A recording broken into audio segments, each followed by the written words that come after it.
Lots to talk about. COVID-19 front and center, global pandemic in the headlines. And yes, the leader of the free world is stricken with the virus. As we know right now, Donald Trump is at Walter Reed Hospital. They say just for a couple of days, a few days. But I got to tell you, when the headline reads that he's being given an experimental cocktail of drugs, I got to tell you, maybe it's just, call me jaded, call me, disbelieving. I got to think it's a little bit worse than mild symptoms if you're going right to the experimental phase. I can't imagine the leader of the free world is willing to be the guinea pig on what might or might not work. So I got to think it's a little bit more than just a little cough and a little feeling a little lethargic. That said, this election just got a whole lot more dangerous in my view. And we're in a really, really dangerous time in our country's history. There's chaos in the White House. All of the stories coming out are nobody knows what's going on. You don't have any real leadership to begin with, and now you've got chaos. As we know now, as I've said, he was taken to Walter Reed Hospital. They have not, as of this moment that I know, transferred power to Mike Pence. I'm told he's being held somewhere, or he is somewhere where maybe that can happen. But at this moment, it's not how it is. The Trump campaign has suspended all of their activities, all of the future campaign events, all of that stuff. But like I said, when I saw the story today, I got to tell you, my mind spun in a lot of places. After the show yesterday, I went home and I was reading some stories, and I was doing a little bit of just light reading of all of the political news of the day. A little bedtime reading. And it came up. Trump had tweeted it out that he had tested positive, he and Melania. And look, right from the beginning, I wish them a speedy recovery. And not because I care about them, and don't get any false sense that I have any soft spot in my heart for Donald Trump. I don't, because he's responsible, in my view, for all of the chaos that's gone on around this. I don't care about him one bit, but I don't wish him ill. I don't wish him dead. I don't wish any horrible things. Probably because I want to see him stand trial and go to jail. That's a whole nother thing. But I don't wish him ill. This is a horrible thing. This is going to send our country into chaos. And quite frankly, this is another opportunity for our adversaries to take advantage of a situation that should never be in place. And yes, I have serious questions about the chain of command of our country right now, because I have serious questions about Mike Pence. So that said, I wish him well. We're 32 days from Election Day. The hope is that we have our election and we get through this, and hopefully we go to the polls in an overwhelming fashion and defeat Donald Trump. Now, here's the thing. I'll be honest. I'm a little leery, and I was a little leery right from the start that this, who knows, could have been a stunt. I'll be the first one to tell you. This administration has lied so often and has made things up so often that I don't put it past them. And as I put it out, he did such a bad job at the debates. This could have been one of those moments where, hey, this is a good way out of the debates, or hey, this is a good way out of the entire thing, because he's gonna take a crushing, or sympathy. As someone pointed out to me today, in every place where one of the leaders has contracted the virus, their approval ratings went up. So part of my thought went into that. Part of my thought was he's going to walk through this, say, hey, I had it. It was no big deal. I took the hydroxychloroquine. I bathed in bleach. I shoved the light up my behind, whatever. And now I'm fine. It's no big deal. To keep the narrative that he's been feeding to us for all of these months. Again, as I said from the start, I do not wish him ill. I hope he gets past this. I hope he does come on the other side of it and say, see, I'm superior. I got through it. Where almost 211,000 other people did not. Now, I have to be honest. I don't think it's good for him. I don't think it's looking good for him. He's a guy who has some of the comorbidities that he was just joking about the other day. So, kind of got to go, not looking good for him. So, in this hour, we're going to talk to my physician friend about, hey, what is this going to look like? How, is it, if he has it, what's the road look like? Now, Joe Biden has taken a test. He, at this moment, is negative. Kamala Harris said that she also has taken a test, and her husband, they're negative. Interestingly enough, there are a slew of Republicans who have come out in the last day and said, us too. Ronna McDaniel, the RNC chairwoman, she's got it. Senator Mike Lee, he's got the Rona as well. Tom Tillis, remember Tom Tillis, the guy who voted against stopping the Trump administration from continuing to pursue the destruction of the ACA in front of the Supreme Court? Hey, he's got his health care. Screw everybody else. He tested positive. In fact, I'll be honest, I thought his statement was actually pretty good. He came out with issued a statement, said over the last few months, I've been routinely tested for COVID-19, including testing negative last Saturday, but tonight my rapid antigen test came back positive. I'll be following the recommendations of my doctor and will self-isolate at home for 10 days. I thought it was 14, but okay, he says 10. And notifying those I've been in close contact with. Thankfully, he says he has no symptoms and he feels well. He says, and this is where I think this is good.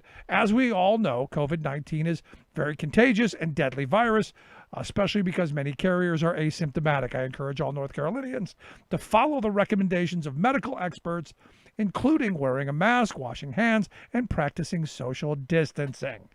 And, had our president, who is now stricken with this, said this from the beginning, I would not be anywhere near as angry at him as I am right now. I would not be in this place where I'm not letting myself say, good, you deserve this, but I understand those people who do. I fully understand saying, you know what? You did nothing to stop it. In fact, you did everything, and we now have the tapes. You did everything to let this get out of hand because you thought you'd be isolated. In fact, he was on stage saying, well, I'm fine because I'm way back here. Those huddled masses, the unwashed, dirty bottom, they're over there. And yet, we now find that it's Hope Hicks who brought it in, as we are led to believe. Now, the weird thing is, the pre-spin that came out yesterday on Fox News before he came out with saying that he was diagnosed with it is he seemed to blame the military for Hope Hicks getting it.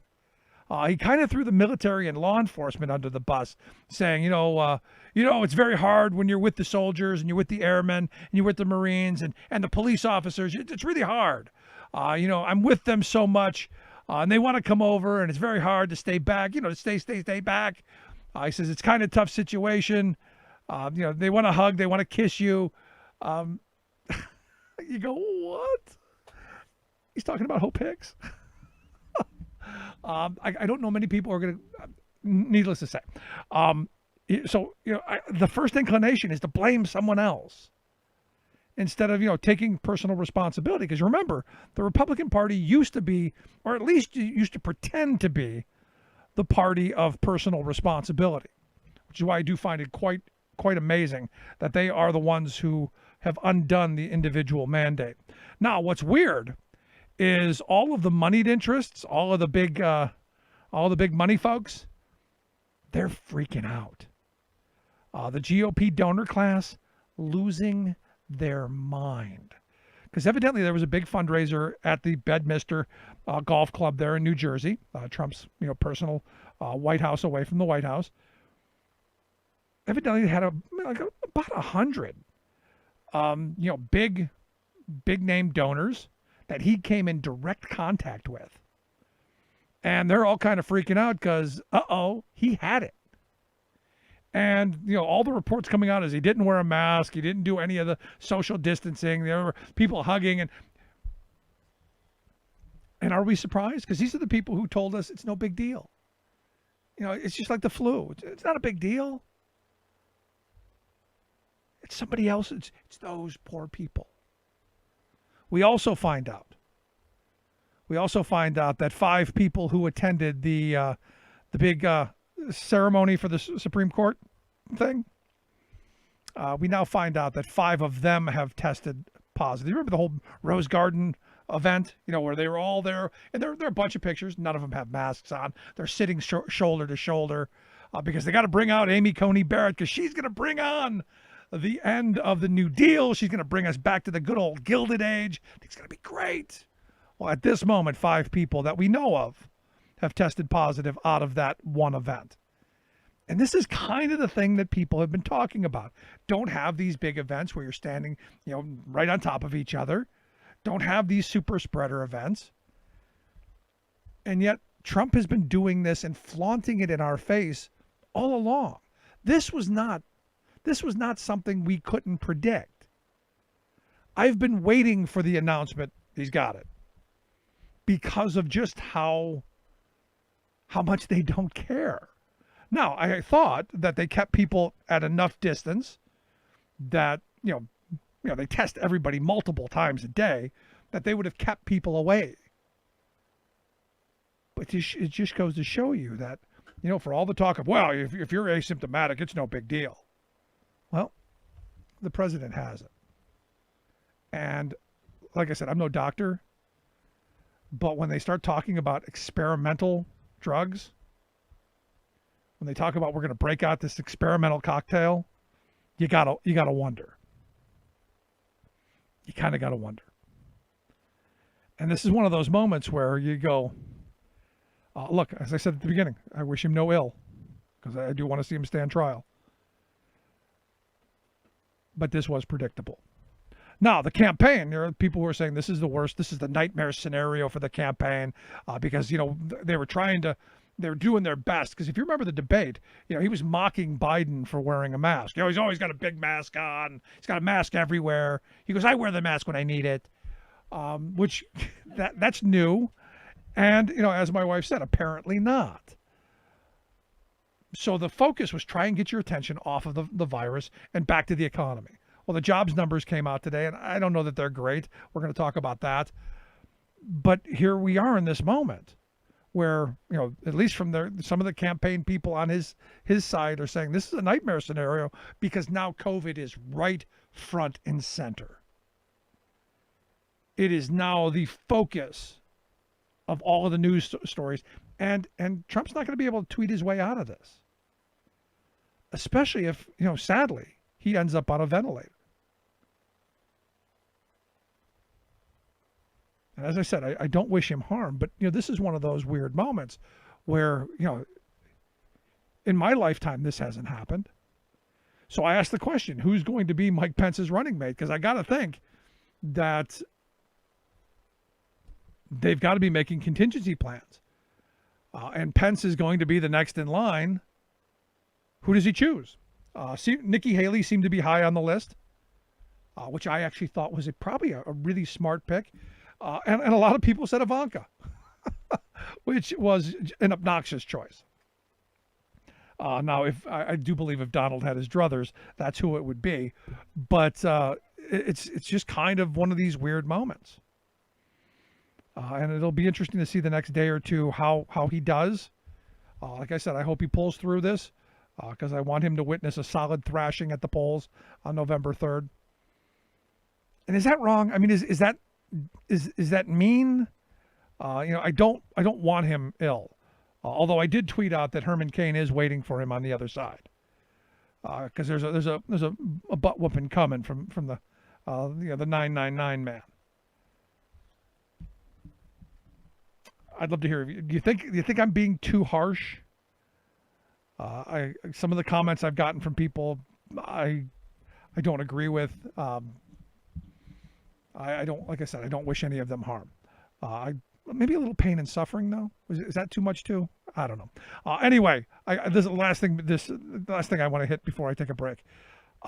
Today, thank goodness for the House of Representatives, and thank goodness for my representative Scott Perry.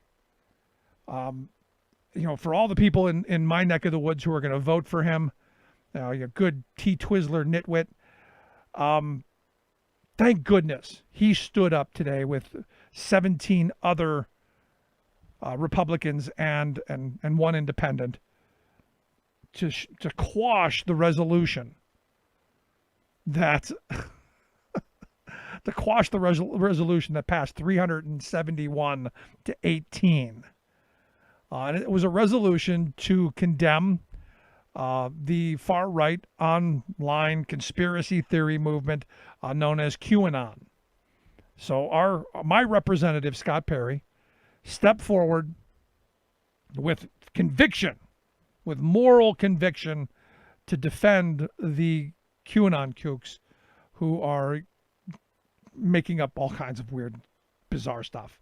And I'll tell you, I've been following them and I read their stuff, and there's a kernel of truth. With all crazy and all conspiracy, there's always a kernel of truth. And then it takes a really bizarre turn. That's who my state representative is identifying with. And the reality is, if you're on social media, you've come across these people who think everyone's a pedophile, and there's a global pedophile ring that's coming for all of your children, and they're personally going to hunt them down and take them out. When you really find out what it is just a bunch of people who have consumed right-wing media to the point to where it's not crazy enough for them anymore, and they've got to go even further. And this is the scary moment that we're in this time. Because as the Proud Boys and the Boogaloo Boys and all the white supremacist groups are standing by waiting to hear how Donald Trump is doing, all of these anti-government groups, all of these anti-democracy groups, all of these anti-sanity groups are organizing like crazy. And November 3rd is going to be their coming out day. So November 3rd, we've got to make sure that we remain diligent, vigilant, and we've got to make sure that we vote and not let these people intimidate us. Only through that door can we get back to sanity. I'd love to hear your thoughts. You can email me, rick@thericksmithshow.com. Quick break. Right back. More American than workers standing up, and the union gives a voice to win. On the Rick Smith Show. I'm Rick Smith, and this is Labor History in 2. On this day in labor history, the year was 1949. That was the day Americans awoke to fears the nationwide steel strike would spread rapidly to include key fabrication plants. 500,000 steelworkers had joined 400,000 coal miners on strike the morning before. The miners resolved to defend their $100 a month pension, instituting what John L. Lewis called the no-day work week, emboldened the steelworkers to walk out of the mills. Within 24 hours, 96% of all steel production in the country was completely shut down. United Steelworker contracts were due to expire on the 15th, but the writing was on the wall. The mill owners decried anything close to mine pensions as nothing short of socialistic and refused to budge in negotiations. United Steelworkers President Phil Murray thundered that those companies that failed to agree to demands for non-contributory pensions and insurance would be shut down.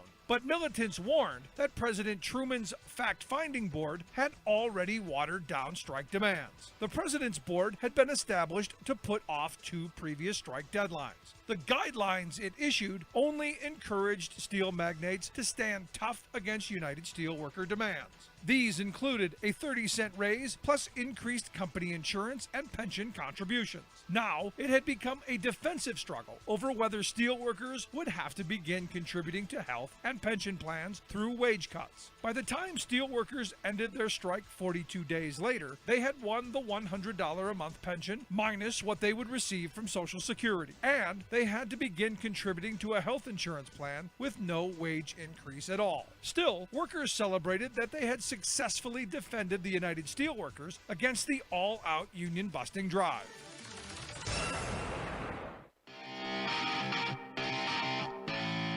Welcome back to the Rick Smith Show. Now, here is Rick Smith. So I got to tell you, you know who I'm concerned about I'm concerned about the people in the White House who are the resident staff. All of those people around him who take care of them, cook their meals, clean up after the president and the first lady, the butlers, the ushers, the cooks, the housekeepers, the florists. They've got florists on staff because you need to have flowers everywhere. You don't forget about the maintenance people and all the support people. I saw a documentary on what it takes to run the White House. And the number of people that come and go and all this stuff. And it's just incredible the amount of people. And yet, Trump wasn't wearing a mask anywhere near them. That he would demand that they not wear a mask around him. So you got to wonder how many of those poor folks are going to end up testing positive. But you know what? We won't get a headline on that. We get a headline that he's got it. And that's what's infuriating to me. Anyway, here to share some thoughts on maybe what the president's got in store for him, especially with this experimental cocktail that they've supposedly administered. I've asked our good friend Dr. Keith Pochek to share some thoughts with us. Keith, thanks for taking time for us. Rick, thanks for having me. And I totally agree with you. This is one of the things you were mentioning, some of the service staff, and our teams in our clinics will frequently say the same thing: is that the people who have it probably worse than we do are the restaurant workers. They're there with groups of folks who obviously can't wear a mask because they're eating and laughing and yucking it up, and these restaurant workers are making $2 and change an hour and counting on tips for in a half full restaurant to get them through. And so we may have a tough go of it right now in healthcare, but to be honest, we're actually relatively protected because everyone at least that comes into our clinics and centers and hospitals understands the gravity of things and is absolutely for the most part, absolutely willing to wear a mask. Yeah, I was at a local hospital recently. And you walked in and there was a thing, and it was on the honor system. You walked in and there was a check that you had to put your forehead up to, and it checked your temperature, and they made sure you had a mask, and everybody in the place had a mask on, and everybody. And I was going, this is probably the place to be if you had to be somewhere in public, because at least everyone's trying. Definitely, yeah, it is, and knock on wood, we've been very successful with that so far. As things sort of evolve into traditional respiratory and influenza season, it's anybody's guess as to how things are going to go when these two things come together. We call it fluvid. We're going to move into fluvid season, and that's never happened before. So, here we are. We're out there kind of on a wing and a prayer, and we'll do the best we can with the teams we have and the information we have. Right. And what's furious to me, I got to tell you, is, had we done what we should have done from the beginning, we wouldn't have to go what we're about to go through.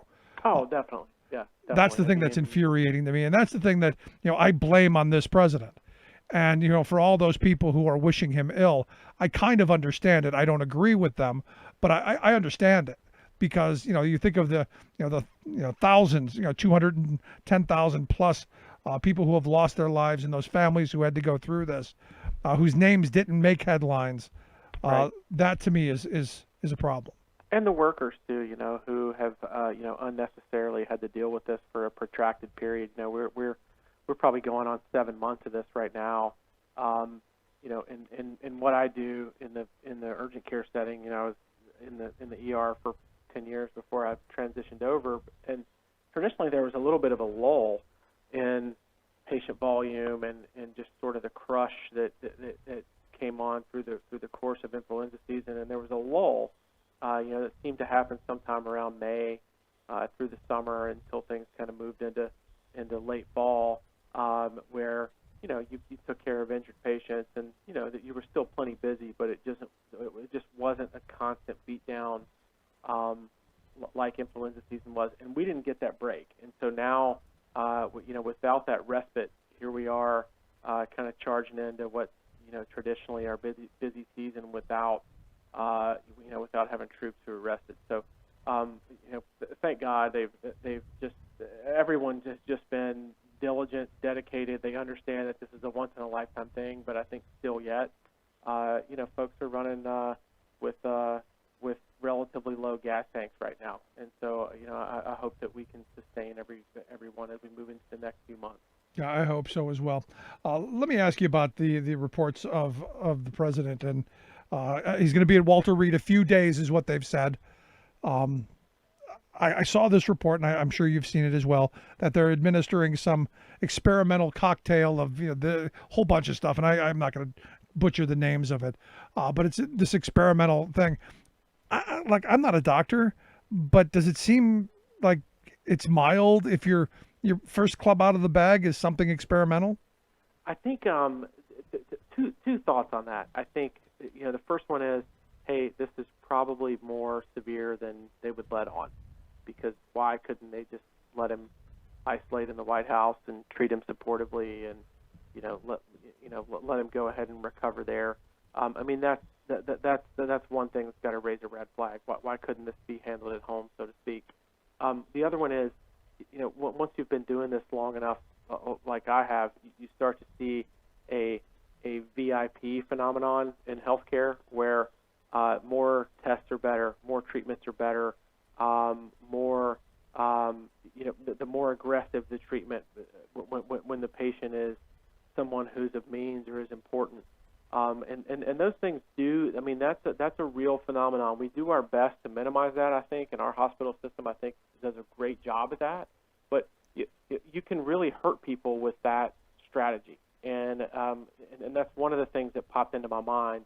Obviously we have to trust the fact that, yes, he does have it, and yes, everyone does have it, and it's not some sort of political ploy. And I think that initially a lot of us were questioning that, which just goes to show how much we've been gaslit. No.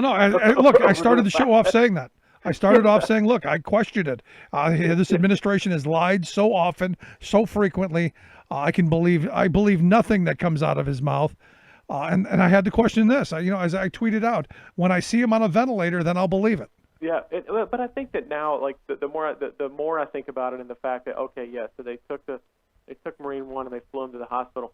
It makes me think, okay, so what sort of gain could he get from this if it were a ploy? And I know that I mean, does it make you sound crazy like a conspiracy theorist? But once you've been lied to enough, you start to look for those conspiracies. But I think now it certainly seems like it's the real deal, and right.